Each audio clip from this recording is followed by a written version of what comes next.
Morning, everybody. Does anybody remember what we're up to? I think I do know. I just want to check with everybody else. Anybody remember? Thanks for being so.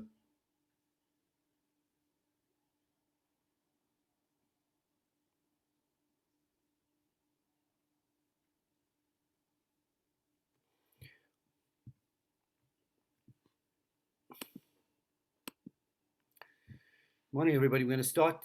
Good morning, everybody. We're going to start in 1 minute. Stacey, I see you've joined. Are you well? And what mission are we up to? I'll tell you now. Rabbi, I hope you're well. Is it possible to record this? Please record it. Okay, brilliant. Thank you. We were up to Mishnah 6.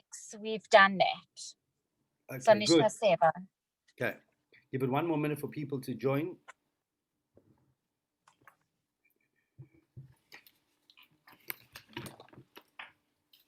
I did send it out on the general community group, Rabbi, so we'll see if we'll start getting maybe some more people. It's fine. Hold on 1 sec.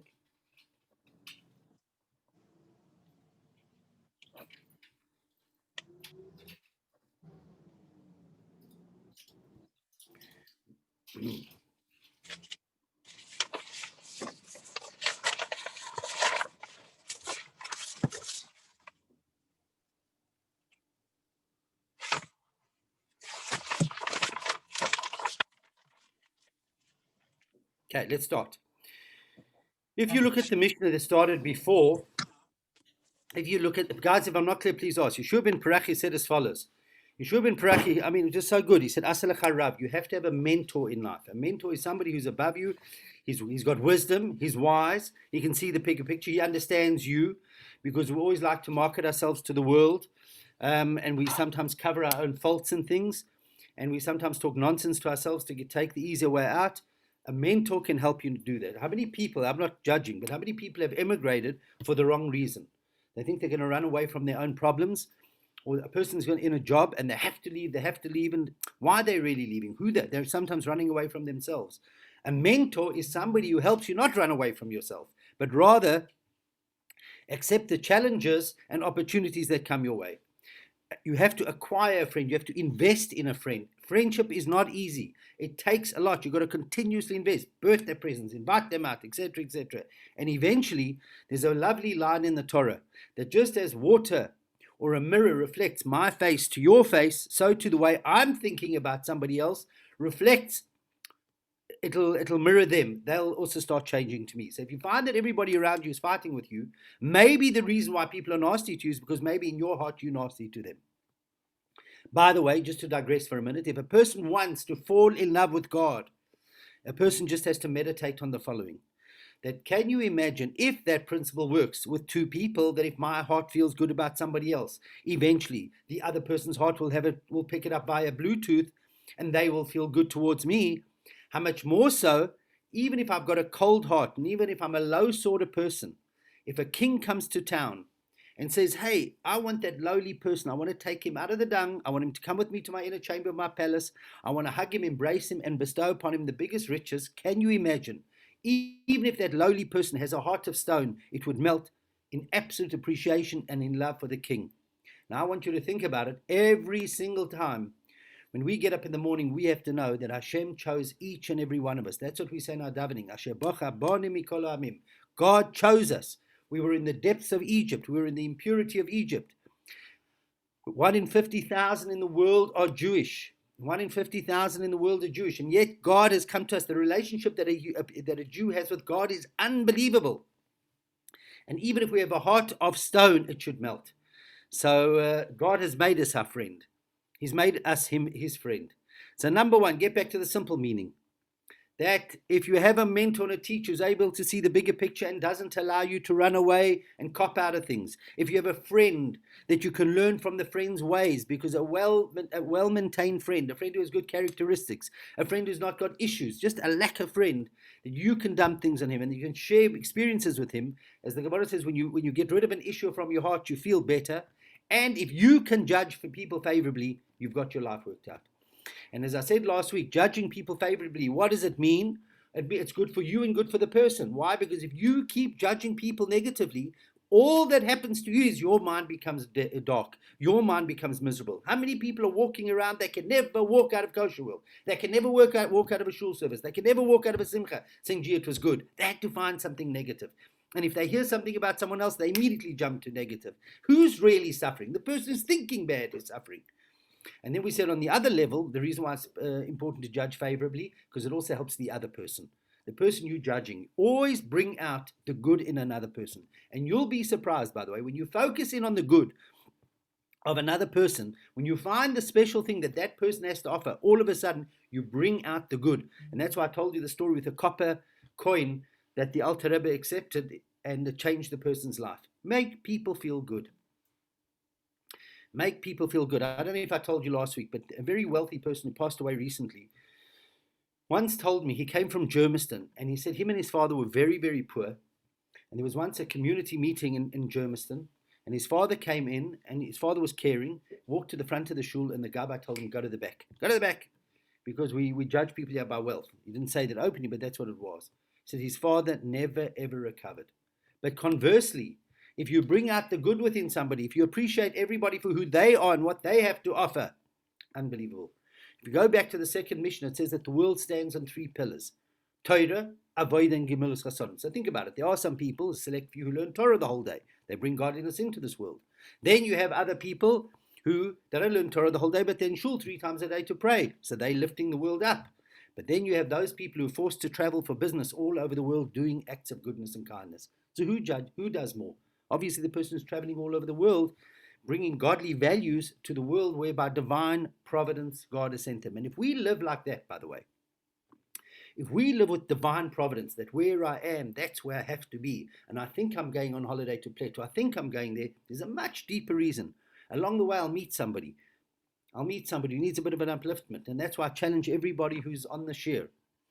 If you're going away, come to Chabad House and take at least 2 menorahs, one for yourselves and one for somebody else. But find a Jew. But you ought to undertake to find a Jew and give them a menorah to light a menorah. And while we're at it, come to Chabad House and pick up yellow ox and go get some money and fill it up and give it to some beggars along the way.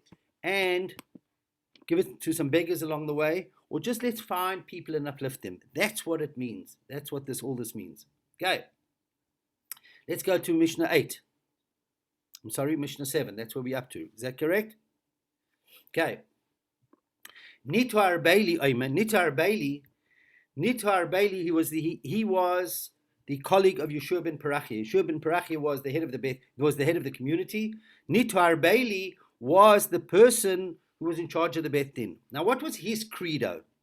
His credo was Harchek Mishochen Ra. Before going further, I want to just say that this year is in memory of Mark Weiner, who's somebody who lived by the principles of Pirkei Avos. You never left Mark's office feeling down. He always uplifted you, even with something like sarcastic or knocking. Right? My favorite conversation with him is, you coming for Shabbos? Yeah, as soon as Mashiach comes. So we always spoke about Mashiach. And of course, it's in memory of my father-in-law, who was really an embodiment of Pirkei Avos. And let's go as follows. Nitwar Beili Oimer, Harchek Mishochen Ra, keep away from a bad neighbor.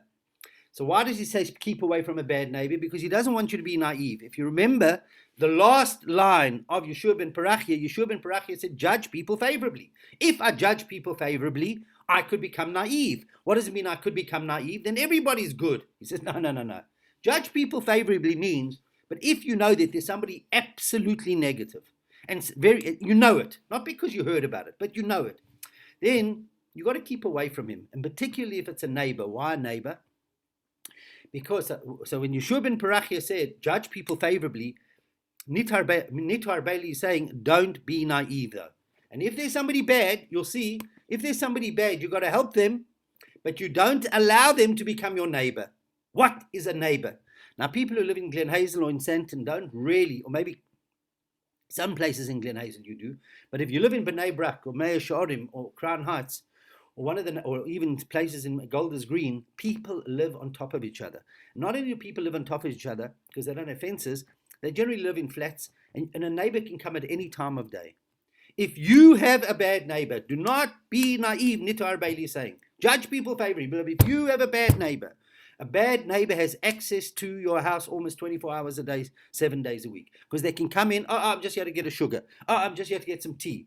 They can come in. And if you have a bad neighbor, by the way, and this is the interesting thing, and you learned it from last week's parasha. Last week's parasha was called Letzonei Hador. Sarah couldn't fall pregnant for 90 years of her life. Mitamol, she falls pregnant. Although Abram and Sarah were the most respected people at the time, there were people who went around, they were called Letzonei Hador, people who loved to cause trouble. And they said, no, she didn't fall pregnant from Abram Avinu, she fell pregnant from Avimelech. By the way, God makes a miracle that Yitzchak becomes exactly, he looks, although at the beginning of his life he didn't look exactly like Abram Avinu, he looked more like Rivka's parents, like Rivka's father. A miracle took place that Yitzchak looked exactly like Avram. Eventually, Avram prayed to God to put in the aging process. Up until Avram and Yitzchak, there was no aging process. You got to the age of 30 and you just looked good. But there was no aging. God said, please, people won't know who to respect. So God said, I'll answer your prayer. And that's when aging came about. Now, if I'm not mistaken, by the way, as Mashiach's coming close, you'll see that there are more and more discoveries coming out of Israel, in fact, to stop Alzheimer's and to stop aging process, etc., etc.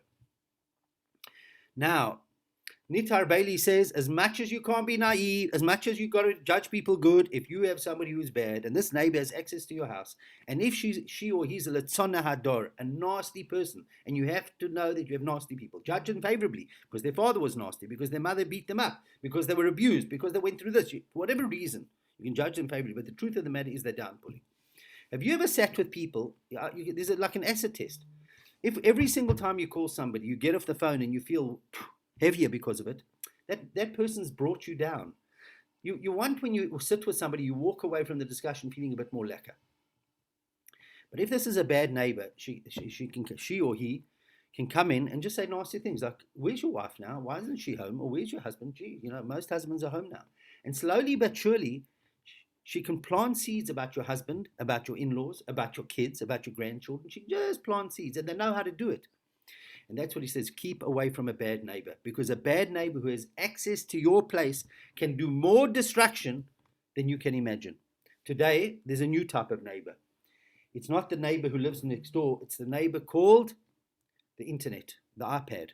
It's the neighbor. It has access to your kids 24 hours a day, 6 days a week. You have no idea how dangerous it is.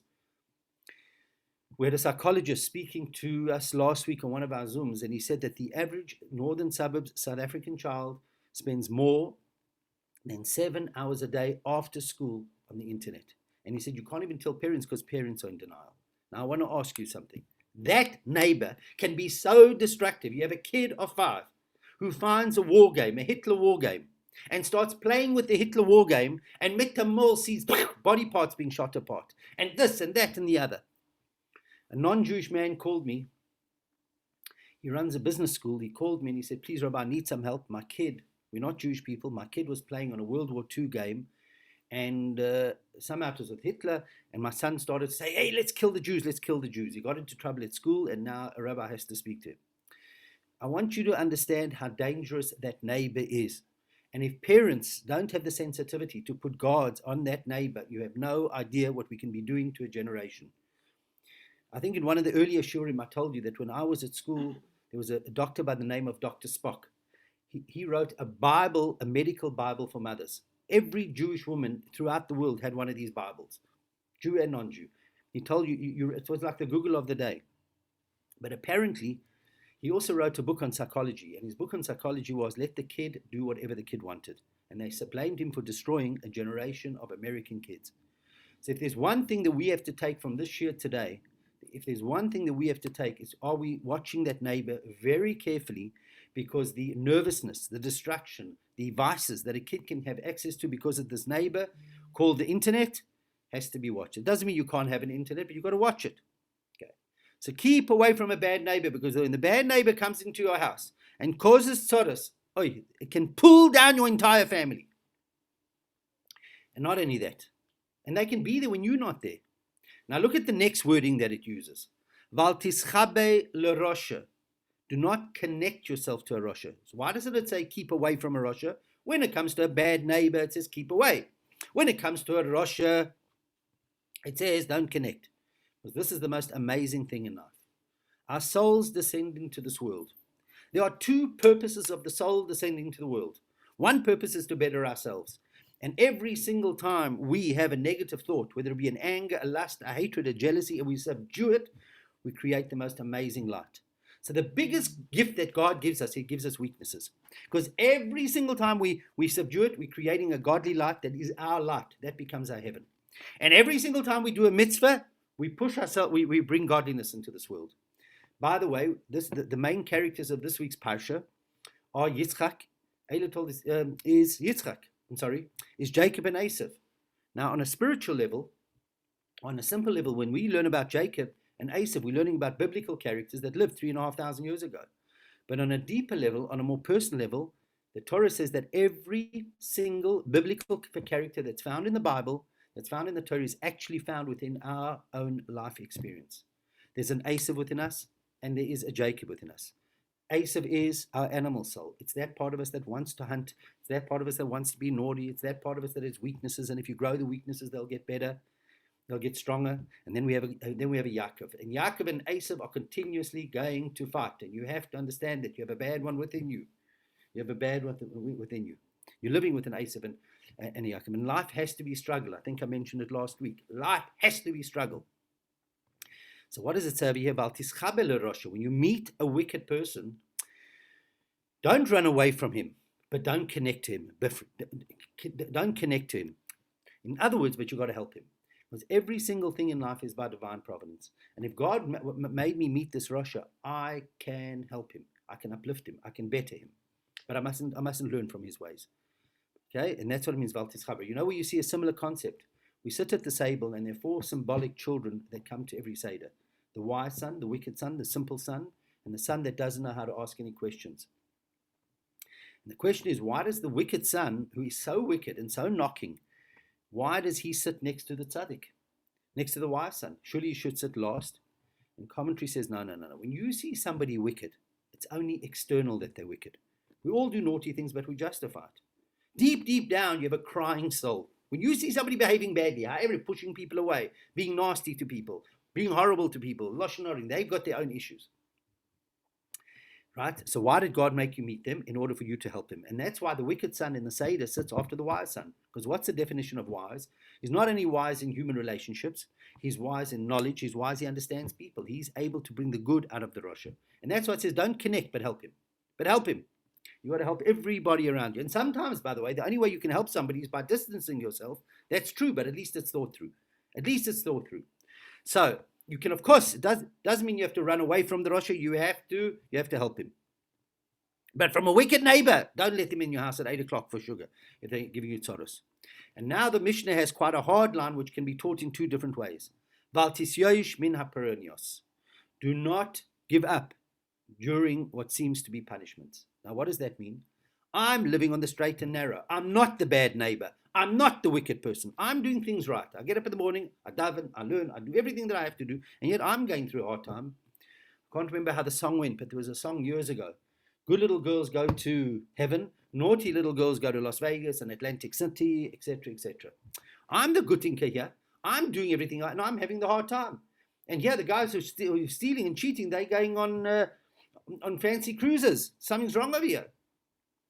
So there are two meanings in this. Number one, don't worry about other people. That's not what you have to worry about.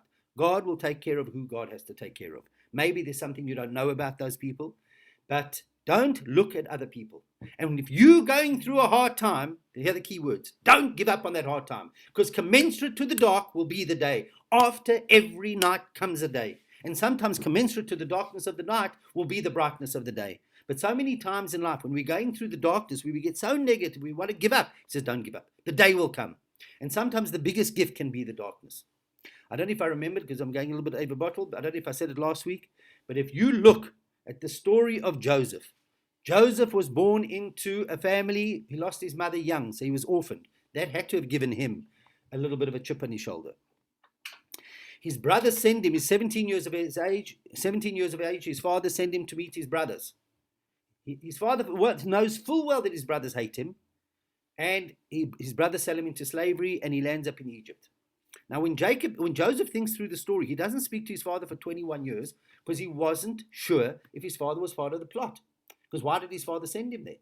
But nonetheless, he goes there, he gets sold into slavery, and he lands up working for the chief of police. The chief of police's wife falls in love with this little Jewish slave. It's a public holiday, her husband's away, and she tries to seduce him. He runs away, and she falsely accuses him of rape, and he sits in prison for 10 years. At the end of 10 years, he helps 2 people interpret dreams, and his fame for being a dream interpreter is known, but the guy forgets him. The guy who gets released from prison forgets him, and he remains in prison for another 2 years. It's only after Pharaoh has his nightmares that Joseph is taken out of prison. But if you look at the story of Joseph, Joseph is never down in the whole story. He just doesn't get down because Joseph lives with something. If this is what God wants me to go through, if this is the punishment, right? Don't even say the punishment. If this is the darkness, the hard time that I'm going through, even though my brothers are busy there, suntanning in Eilat and at the Dead Sea, and I'm sitting here in prison, I don't want to be here. But if God wants me to be here, there's purpose here. That's his attitude the whole way through. My father wants to send me to Dawson. My brother sold me into slavery. He's just always positive. How do you know that? Because he walks over to the 2 inmates in prison after 10 years in an Egyptian prison. Can you imagine what it was like 3,000 years ago? And he says to them, hey, boys, why are you down? Why are you down? So, why are you down? Why shouldn't we be down? We're in prison. Because Joseph doesn't understand that.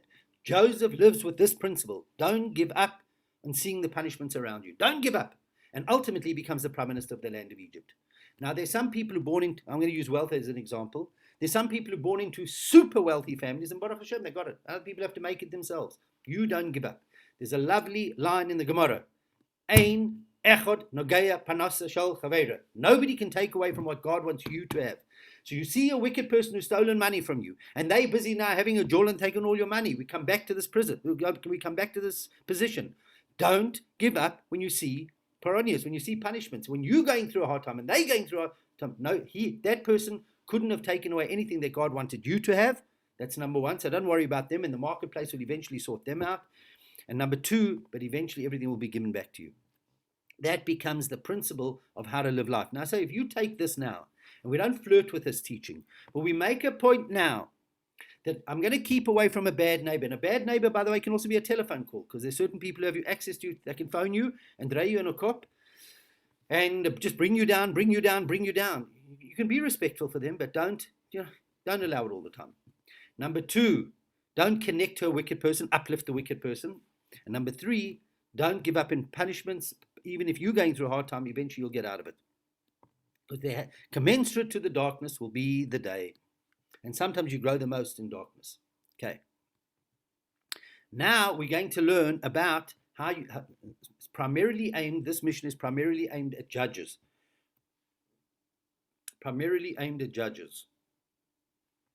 Before going on, let's just go through the flow of the Mishnah.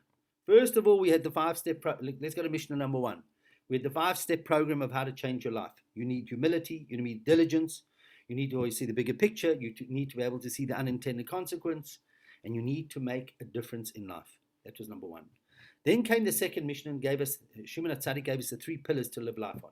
That every single time when I pray, the prayers come out of my mouth. They're real energies. Just by the way, see the power of prayer. Walk over to somebody who's an acquaintance of yours and say, please give me 50 rand. The person might look at you a bit mad, but they'll give you 50 rand because you asked. When you stand before God and you ask for something, understand the power of prayer. Okay? That's prayer. Learning Torah brings godliness from the heavens to this physical world. So prayer is from below to above. Torah is from above to below. Okay, and then when I go and I do acts of goodness and kindness, that's the 3rd pillar, I emulate God. And when I'm nice to others, God's nice to you. It mirrors. So that's then. Now let's look at the Mishnah that came afterwards. The Mishnah that came afterwards dealt with how, just give me 1 second. The Mishnah that came afterwards, let me just get back to it. Was Antignus Ish Seicha. Antignus Ish Seicha was about how you have to serve God. Don't serve God for reward, but have a deep, meaningful relationship with God that transcends reward and punishment. Okay, so the 4th Mishnah, the the third Mishnah, Antigonus Ish Soicha, his theme was get your service right to God. You, very personal. The way you serve God has to be with love and fear that transcends reward and punishment. Then in chapter 4, in Mishnah 4, what did we deal with? Chapter 4 and 5 dealt with how you treat things in your house, the ambience in your house. So first we started with you, after you've got your pillars right. Then we started with you, that we have to serve God that transcends reciprocal relationship. It has to be out of love and fear. Then what we do in our house, the ambience that we create in our house was chapter 4. Chapter 5 was about hospitality in the house and how we treat our wife, etc., and other people in our house. Chapter 6 was how we treat other people, right? Have a mentor, have a friend, judge people favorably, and chapter 7 is an extension of that. So it all starts off with us, the way we behave in our house, and then the way we treat people close to us. And now we're going to speak, the next Mishnah is going to be the way we treat the world around us, not our friends and our acquaintances, but how we treat people who are a bit more distant from us. So you see there's a perfect flow to the Mishnayos. I'll start the next Mishnah next week. I do want to say as follows. And this is, I'm going to post an invitation, but you don't have to feel obligated in any way to come. In the 3 minutes I've got left. There's a story in the Gemara that Rabbi Yehuda HaNossi, which we'll come to in the Mishnah, we'll learn about Rabbi Yehuda HaNossi. Rabbi Yehuda HaNossi in the Mishnah, he edited the Mishnah. For those who weren't here at the beginning, the first year, we'll explain at another time what that means that he edited the Mishnah. But he lived in the year 3949, after the destruction of the temple. The Gemara says about him that before he died, he called his family together and he said, my family, I'm about to die. My table that was always set, where I ate, please have it set. Let the candelabra that gave me light be lit. And let my bed be set. And the Gemara goes on to say, you can go look it up in the Gemara, in the Art Scroll Gemara, it's Ksubas 103. Every week after death, Rabbi Yehuda HaNossi would come back and make Kiddush for his family physically. Just understand that line. When we speak about death, we don't speak about death as the end of it. All it is an immigration for some. A person emigrates or not. Some people emigrate and want to have a bit of a rest in this world. I'll give you an analogy, like parents say to their kids, listen, do me a favor, I'm going to settle in Umshlanga. Doesn't mean I'm forgetting about you, but you don't have access to me every day. We want to go live in Umshlanga. Hot weather. Death is nothing more than that. But then when a tzaddik dies, a tzaddik doesn't need to have a rest. He's more involved in this world afterwards. After the previous Lubavitcher Rebbe passed away in 1950, the Rebbe explained this Gemara. And he said, why did Rabbi Yehuda HaNossi, who was the Rebbe of the world, why did he want those three things? Because he wanted to tell his kids that even after death, you can come to me for, I wanted my table laid. What is a table? Sustenance. If you're battling a bit financially and you need a bracha, you can come and speak to me afterwards. Why would you, what is candle? Candle is Ner Hashem Nishmas Adam. Candle is about light, it's about health. And bed is children. Okay? Now, if you need a bracha for any of those three. So that's why in the writings of Chabad, the famous Lubavitcher Rebbe, if ever you went to see him, he would always say to you, I will go discuss it with my father-in-law at his resting place. Anybody ever wrote to the Rebbe, that was the standard answer back. He gave advice and said, I'll discuss it with my father-in-law. So in Chabad philosophy, even when the Rebbe was at his greatest, he kept the previous Lubavitcher Rebbe alive. Towards the end of his life, I think he went a few times a month to the Ohel. He would spend hours there. Anyways, that's why Chassidim, and it's not just by Lubavitch, that's the idea of going to a Rebbe's resting place is a very holy place. Every year I took a group to the Ohel. We used to have like a Shabbaton experience there. On Sunday, if anybody's interested, I'm gonna put the ad on afterwards. If anybody's interested, Sunday 5 o'clock, I'm going to, if anybody would like to have this experience with all the limitations that Zoom has, the challenge is you can write a letter to the Rebbe. I'll show you exactly how to do it. You'll write the letter on Friday or Sunday morning. You're going to have to email the letter to me Sunday, and then I have somebody at the Ohel who's going to take our letters. You'll have to email me the letters. I'll undertake not to look at any. We're going to email it to somebody who will also undertake not to look at it, and all the letters are going to be placed at the Rebbe's Ohel, and we're going to say 1 or 2 prayers to Hashem that these prayers should be answered. So I'm going to invite everybody to this experience, and if you do accept to do it, to come, Thursday evening will be a very short Zoom just to explain the procedure, and Sunday at 5 o'clock for 15 minutes we're going to do this. That's number 1. Challenge number 2. Anybody who's prepared to learn Pirkei Avos with your kids, please WhatsApp me. I will send you for free a Pirkei Avos book when they come out. They're being printed. Number two, that's number two. Number three, menorahs for Hanukkah. No, there are four things. Menorahs for Hanukkah. If anybody is going away and doesn't have a menorah, please come get one from us. But my challenge is take a menorah and find a Jew who doesn't have a menorah and give it to them. And if not, return the menorah. And chapter 5, challenge 5, is I've got little yellow charity boxes. I want people to fill them up and give it to a charity of their choice or someone less fortunate. Now, what are we doing there? All we're doing is we're taking the teachings of Pirkei Avos and we're making them practical. Acts of goodness, kindness. How do you do it? You've got beggars in the street, you give them some money, or you give them a coin, or you give it to a charity to give to them. That's what these things mean. These things mustn't stay theoretical. Having said that, I wish you all the greatest week of your life. I will post this on and look forward to seeing you when we see you. Cheers, guys. Thank you so